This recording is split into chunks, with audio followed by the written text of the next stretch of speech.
But we begin here at 9:30 with the jury awarding more than $21 million to a couple in Steamboat Springs after it found the woman's ex-husband pushed false allegations of child sex abuse.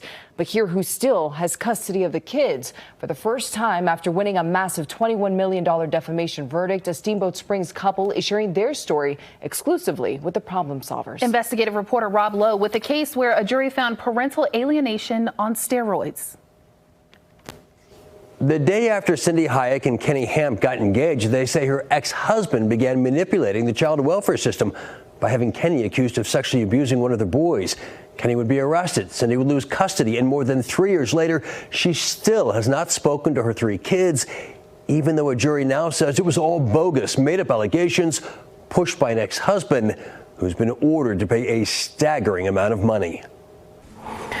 I was asked to choose between my children and the truth. And for 4 years, I had to choose the truth. Cindy Hayek might not come across like someone who just won a $7.6 million verdict, probably because she spent 4 years and millions of her own money to get a Routt County jury to hear her case. I felt listened to. I felt like vindicated. I've been saying it for years, it's never happened, and I just couldn't get anybody to listen. I had 7 people listen and agree that this never happened. What a jury says never happened here in Steamboat Springs was the child abuse Cindy's boyfriend Kenny Hamp was arrested for in 2019. The charge even upgraded to a felony based on evidence that had all the substance of fine powder. It is the worst thing that you could ever be accused of. It was humiliating, shaming, ruining my reputation, trying to throw me in jail for the rest of my life. Everybody knows what happens to pedophiles when they go to jail. The felony would later be dismissed in 2020. Prosecutors writing, "The totality of evidence in this matter reveals there is no reasonable probability of conviction beyond a reasonable doubt." In 2021, the State Department of Human Services would sign a settlement agreement admitting its mistake when it came to allegations Kenny Hamp committed child sex abuse, writing, "The finding is overturned." The worst thing I was accused of doing was just sexually abusing the children I love the most. Kenny says he had a great relationship with Cindy's children, then a 13-year-old girl and 9-year-old twin boys, until September of 2019, when the children's father contacted a doctor with accusations one of the boys had been abused by Kenny. And this all came from Steve Herron telling the children that I did these things to these children, and the children believed what the father said, but in forensic interviews, the children actually told the truth and said that the father told them that this happened and that I never did that. Here's the videotaped interview from May of 2020 that a 9-year-old boy gave to a forensic child abuse expert. And who told you that Kenny was sexually assaulted you? My dad. Your dad told you? Tell me what your dad said. He said, you have been sexually assaulted, and then he took me into my room. And later, in the same interview, did you tell the doctor who had done something to you? I didn't know that Kenny did it at that time. Okay. But it was your dad that told you that Kenny had done it? Yeah. The dad, Steve Herron, is not talking to the Problem Solvers. I'm not this like just trying to pull these kids away from Cindy. I don't think they're safe. But here's video of him and his wife talking to a Steamboat Springs detective and a state caseworker in 2019. If you could wave a magic wand today, what would you want as far as a parenting agreement plan? Full custody of the children.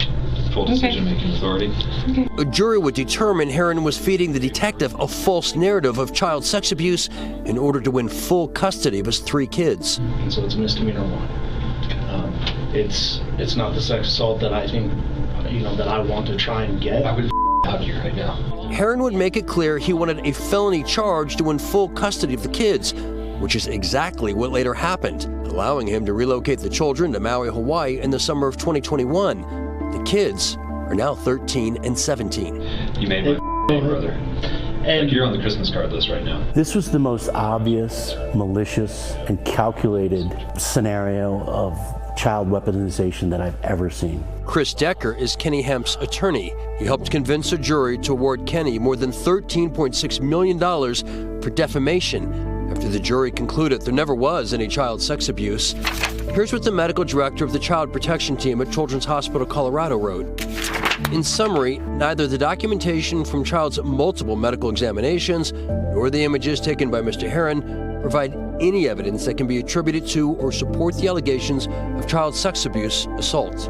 It was an important verdict, and a message I think that the jury wanted to send was, stop the lying. Stop doing this, Steve Herron. I've seen a lot of traumatized children over my career. Terry Duffin was the court-appointed parenting supervisor for Cindy Hayek, in charge of observing visits between the kids and mom. Honestly, do you think there was ever any sexual abuse? I do not. I don't. With 30 years of experience, she quickly came to one conclusion. The boys could never tell me any details about what happened to them. I felt like they were being coached by a father she felt was motivated by revenge. He, for quite a while, spoke angrily about how mom got money she didn't deserve. Duffin says she was later removed from the case because she would not offer false opinions of child abuse. Steve was very, very angry that mom was even still around, and he was trying to eliminate her from the children's lives. That's what it felt like. Parental alienation? Absolutely, parental alienation. This story is about giving these children a chance in life to know the truth so they can make their own decisions in the future when they're ready. I chose my family, and I'm going to put my family back together. It's hard, but I'm going to do it. And I hope to one day see my children and tell them what happened, and I hope they don't feel in any way that they're responsible for this.